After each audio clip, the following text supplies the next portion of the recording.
This is Bill from SecureTech, Right. and we have the ASSA Abloy. Now, this is an interesting product for schools. Yep. We're going to do more in-depth, but this is just quick and dirty right now. The school keeps its existing cylindrical lock.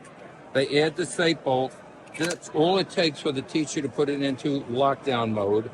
We've got a nice big deadbolt and indicator, but because we're working with the original cylindrical lock, single motion egress pipe, that meets all life safety codes.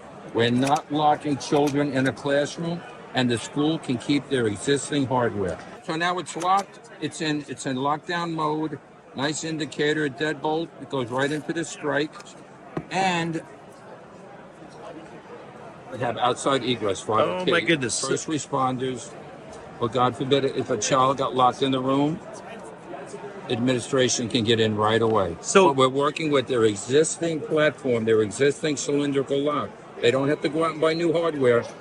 They just need to add the SAFEBOlt. And I don't see this violating any fire code No, whatsoever. not at all. A lot of the stuff I'm seeing would not pass a Illegal. fire code. Yeah, that's This basically. meets ADA, life safety codes, no special knowledge, no special keys, and the teacher doesn't have to go look for a key or a particular device, and it's perfect. And this is called the SAFEBOlt. Right. I tell you, this is one of the best retrofitting kits I've seen yet. And we're going to have more in-depth of this soon. I really like this product. Right.